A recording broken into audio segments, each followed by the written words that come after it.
Welcome back, my friends, to my channel and to another creative video.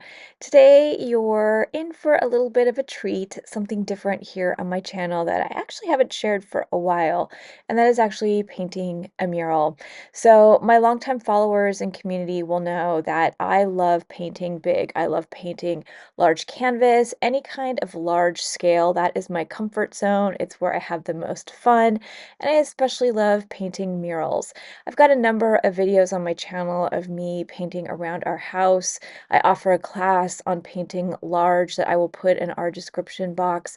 And I have had painting our backyard shed on my list of want to do projects for the last 6 years, and I just haven't had the right little stretch of time. For me personally, I need a good 3 to 4 days to work on a project like this. I also need days in my schedule afterwards for rest and recovery because if you haven't painted this large before, it is quite a long, extensive process that can be hard on your body. I actually just turned 50 back in March, so I'm not a spring chicken anymore, and I deal with some chronic health issues, one of those being chronic pain in my back and my right shoulder. And so I really haven't been able to find a slot in my schedule to be able to set aside time to work on this project and not hurt myself and still be able to run my creative business over here. But this spring, I actually had some days open up. My body's been feeling really good, and I felt like if I could really take my time and work my way across the surface of our shed, I could probably pull this off and finally meet the goal of having a really beautiful, whimsical, very colorful floral mural for our backyard. We've got a really great garden in our backyard. We are surrounded by lots of trees. I love flowers, I love gardening, and I wanted something on this shed because it faces our garden. And I thought it would be kind of cool to have this over the years as our garden changes and just have another great excuse for more florals in our backyard. And I know a project like this is not going to be for everybody. I've painted our deck, I've painted multiple rooms in our house. I have been commissioned by other people to paint murals, and it's not always for everybody when it comes to their decor, especially outdoor decor. So I already know I may get comments and things that feel like this is too maximalist, too colorful, too busy. And I'm just going to tell y'all, I'm just probably not the person for you when it comes to creativity. I love painting anything. I love the idea of maybe living inside of a painting. I love things that are very large scale. I really enjoy murals as well because it's a fast and not necessarily easy way, but a fast, budget-friendly way to transform a lot of different surfaces.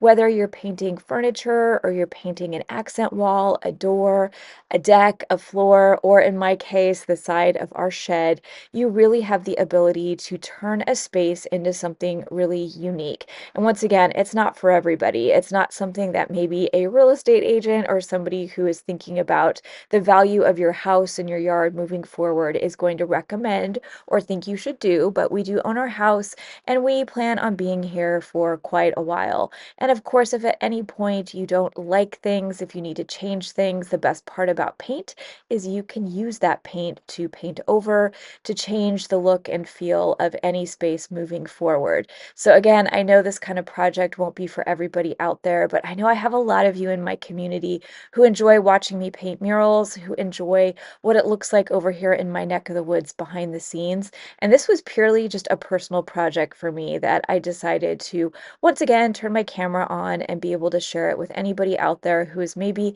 inspired or wanting to take on a similar project. I thought I'd share a little bit of insight, a few tips along the way in this process video.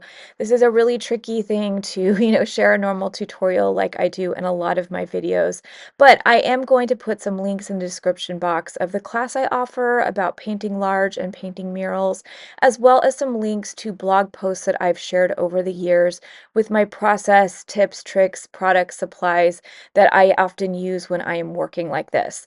But if you're painting outside, it can be a little bit tricky because you want to make sure, depending on where you live, everything is relatively weather safe and it's going to take the wear and tear of the climate that you are living in. So, first thing to note about me when I create a mural is I oftentimes don't plan it or over plan it. I'm not projecting a sketch or an image. I tend to really like to freehand things. And this project, I completely freehanded. I knew I wanted to actually pick flowers that are my favorites here in Oregon. Everything from foxgloves to some poppies to some zinnias, clover, lily of the valley. I wanted to put my twist on some of my favorite florals. And so I knew I was going to add those to this surface. I knew the colors that I wanted to work with. I wanted them to be really, really vibrant. I wanted them to play off of our garden when it comes into bloom. And so I just went for it on the surface of our shed. Something about me is I'm really comfortable working with paint. If I make a mistake or mess up, I know that I can just paint over that mistake and keep going. So I'm not too concerned about getting things perfect, but I started off just sketching this out onto the wall with some white outdoor house paint. And I have a handful of little pints, little sample sized colors of outdoor paint that I have on hand. I paint a lot of murals over here, and so I have a good stash of outdoor weather safe paint that I'm going to be using for this process. And so I tend to just kind of grab my brush, take some white paint, sketch things out, or get a basic outline that you saw me do at the beginning of this process, and then I go for it. I simply am treating this surface like I treat any of my surfaces. For me, it's no different than working in an art journal page or working on a canvas. The only difference is that it's really big and it takes a lot of time, effort, as well as paint to fill that surface. Then I will continue to work my way once again through all of the different elements with either some shadows or shading. And then I will move on to highlights, lightening and brightening things up. And then I will move on to finer lines and details, which is often about the last stage of a mural that I create in my own style. When I'm working on something this large in my own home or my own space, I tend to really lean into playfulness, whimsy, real bold, bright color because that's what we like over here behind the scenes.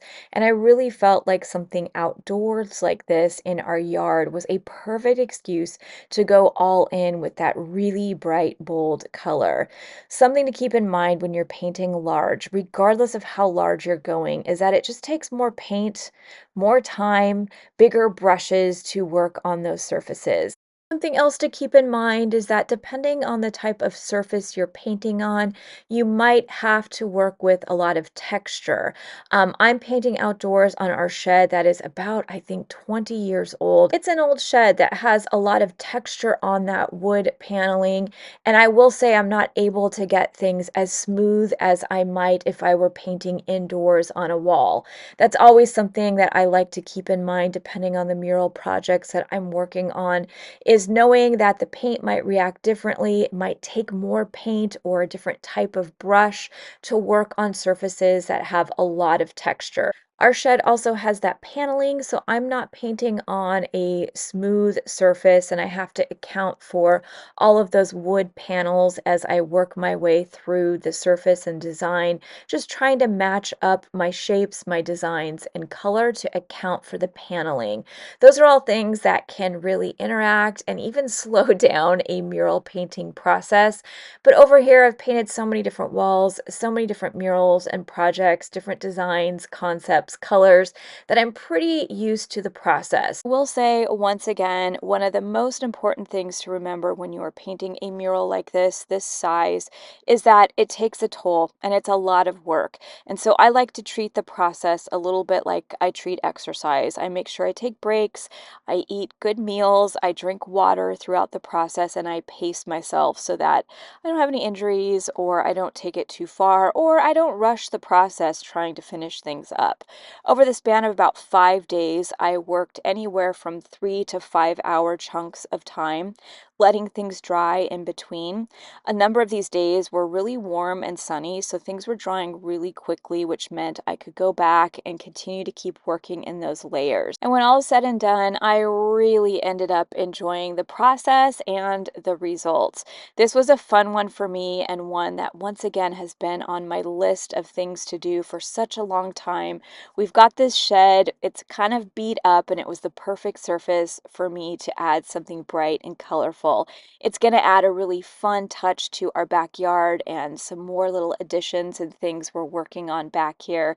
It's a beautiful space. We spend a lot of time back here, and I'm really excited to have this big, bright burst of color and another excuse to add more flowers to my own world over here behind the scenes. I'll let y'all watch me put some more details, finishing touches on my big floral mural on our shed, show you the results at the very end of this video, and hopefully this will inspire you, not necessarily to paint your shed or paint a giant wall, but maybe think about unique creative ways that you could work larger in your own creative projects, or even just play around with scale. Working large or larger than you're used to is a great way to push yourself outside your comfort zone, to play around with new materials and a new way of treating those surfaces in a bigger way. I'm going to be adding some links to the description box when it comes to some of my other murals, tips, the process, as well as a link to the class that I offer when it comes to painting surfaces like this in your everyday life.